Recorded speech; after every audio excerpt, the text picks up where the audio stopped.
அனைவருக்கும் வணக்கம். சுப மாரிமுத்து, திருப்பூர்ல இருந்து. திதி வீட்டில் கொடுக்கலாமா கொடுக்க கூடாதா, இந்த பதிவுல ஸ்கிப் பண்ணாம கேளுங்க. உங்களுக்கு ஒரு அருமையான ஒரு விளக்கம் கிடைக்கும். இப்ப திதி வீட்டுல கொடுக்கலாமா? நம்ம கிட்ட ஒருத்தர் ஜாதகம் பார்க்க வந்தவர் கேட்கிறார், ஐயா முன்னோர்கள் அந்த காலத்துல எத்தனையோ பாவங்கள் சாபங்கள் எல்லாம் செய்தாங்க, புண்ணியத்தை செய்து வச்சாங்க, இவங்களை வீட்டுல வச்சு நம்ம திதி கொடுக்கலாமா இல்ல நதியில வச்சு கொடுக்கலாமான்னு கேட்டாங்க. நான் சொன்னேன், ஐயா அவர் பூர்வ ஜென்மத்தினுடைய முன்னோர்களாவே இருக்கட்டும், வீட்டுல திதி கொடுக்க கூடாது. திதி கொடுத்தீங்கன்னா அந்த ஆத்மா வீட்டுல உட்கார்ந்துக்கும், எந்திரிச்சு போகாது. திதி எங்க கொடுக்கணும்னா, அஸ்தி கரைச்சது வீட்லயே கரைக்கிறீங்க. ஒருத்தர் காலம் ஆயிட்டாங்கன்னா அவங்கள தண்ணி ஊத்தி நம்ம வீட்லயே கரைச்சு விடுறோம், அந்த ஆத்மாவை கொண்டு போய் நதியில கொண்டு போய் கரைச்சு விடுறோம்.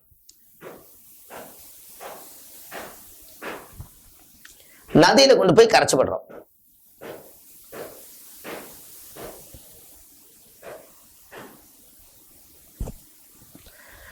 அந்த ஆத்மாவை நதியில கொண்டு போய் கரைச்சு விடுறோம். ஏன்? அந்த ஆத்மா நதியில போய் அப்படியே பிரபஞ்சத்துக்கு போய் வானமண்டல சாஸ்திரத்துக்கு போகட்டும்னு சொல்லித்தானே நம்ம அதை பண்றோம். அப்ப நம்ம இந்த இடத்துல நம்ம வீட்டுல வச்சு அதை பண்றோமா? இல்லை. அப்ப அதையவே மூலாதாரத்தவே கொண்டு போய் நீங்க அஸ்தி கொண்டு போய் ஆத்துல கரைக்கும் போது அந்த ஆத்மாவை நீங்க இங்க வச்சு திதி கொடுத்தீங்கன்னா, முன்னோர்களை அழைக்கிறீங்கல்லவா, முன்னோர்களை அழைச்சு அவங்களுக்கு கேட்கறதெல்லாம் நம்ம வாங்கி கொடுக்க முடியுமா? அவங்க கனவுல வர்றதெல்லாம் நம்ம செய்ய முடியுமா? அவங்க பட்ட கஷ்ட அந்த சொத்தெல்லாம் அவங்க எல்லாம் வாங்கி உருவாக்கி வச்சிருந்தாங்க, அவங்க என்ன சொல்றாங்களோ அதன்படி நீங்க கேட்க முடியுமா? அப்ப நீங்க வீட்டுல முன்னோர்களை அழைச்சிங்கன்னா, அவங்க அந்த மனையில உட்கார்ந்துட்டாங்கன்னா, கெட்ட கெட்ட கனவுகள், கெட்ட கெட்ட சொப்பனங்கள், ஒண்ணு நல்லது நடக்கும், ஒண்ணு கெட்டது நடக்கும். அதனால எப்பவுமே திதி வீட்டுல கொடுக்க கூடாது. எள்ளும் தண்ணி வச்சு ஒரு கரையோரத்திலையோ ஒரு ஆத்தோரத்திலையோ இல்ல வீட்டு ஓரத்திலையும் கூட நீங்க வெளியில வச்சு நீங்க கரைச்சு விடலாம். ஆனா வீட்டுல கூட்டிட்டு திதி கொடுப்பது நல்லதல்ல.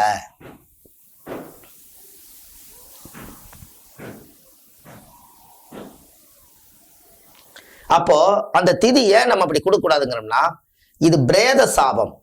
அந்த உயிர் நல்ல உயிரா, அந்த உயிர் பூர்ண ஆயுள போனதா, ஒரு விபத்துல போனதா, கண்டத்துல போனதா, எதுவுமே நம்மளுக்கு தெரியாது. ஆக மொத்தத்துல அவர் காலம் ஆயிட்டார், அவருக்காக நம்ம நினைச்சு திதி கொடுக்குறோம். அப்ப பூர்ண சந்தோஷம் அதுல இல்லை.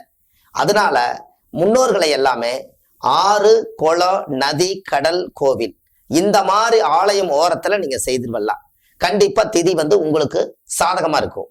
இது நீங்க வீட்டுல செய்ய ஆரம்பிச்சீங்கன்னா, அடுத்த வருஷம் அந்த இடத்துல உட்கார்ந்து, அதுக்கு அடுத்த வருஷம் அந்த வீட்டுல உட்கார்ந்து உங்களுக்கு ஏதாவது ஒரு மன உளைச்சலை கொடுக்கறதுக்கு வாய்ப்பு அதிகம். அதனால திதி என்னைக்குமே நதியோரத்துல கொண்டு போய் கொடுங்க. நம்ம வீட்டுல அமாவாசை பூஜை பண்றோம், முன்னோர்களுக்காக எள்ளு தர்ப்பணம் பண்றோம், அதையெல்லாம் நீங்க பண்ணலாம். திதி என்பது பிண்டம் வச்சு பூஜை பண்றது, நீங்க நதியில கொடுக்கறதா நல்லது.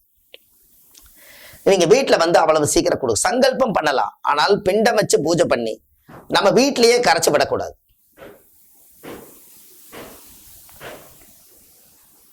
இது நீங்க செய்தீங்கன்னா உங்களுடைய வாழ்க்கை ரொம்ப சிறப்பா இருக்கும். வருஷம் வருஷம் திதிய மறக்காம, அவர் காலமானவர், எந்த திதியில அவர் காலமானாரோ அந்த திதி வரும் காலத்துல முன்னோர்களை அழைச்சு ஒரு பிராமணர் வச்சு பச்சரிசி, காய்கறி, வேட்டி துண்டு எல்லாம் முறையோடு அவங்களுக்கு தான தர்மம் பண்ணி அந்த முன்னோர்களுடைய பெயரை சொல்லி 7 பிண்டம் வச்சு தர்ப மேல வச்சு எள்ளும் பச்சரிசி மாவும் பிணைஞ்சு ஒவ்வொரு முன்னோர்களுக்கும் உங்க கையில உருட்டி அதுக்கு தீபம், கற்பூரம், திருநூறு, சந்தன, குங்குமம் எல்லாம் வச்சு முன்னோர்களை நினைச்சு பூஜை பண்ணி ஒவ்வொரு பிண்டங்களா கொண்டு போய் ஓடும் நதியில கொண்டு போய் கரைச்சு விட்டு ஒவ்வொரு ஆத்மாவுக்கு அதை கரைச்சு விட்டு கங்கையில அந்த தோஷம் நிவர்த்தி ஆகிவிட்டால், முன்னோர்களுக்கு எனக்காக நீ செய்துட்டியே, இனி உன்னுடைய வாழ்வாதாரம் நல்லா இருக்குன்னு அங்க சிவலோக பதவியிலிருந்து இந்த பூலோகத்துக்கு ஆசீர்வாதம் வருது. இது எல்லாம் நீங்க செஞ்சு பாருங்க, உங்களுக்கு அப்படி ஒரு மாற்றம் ஏற்படும்.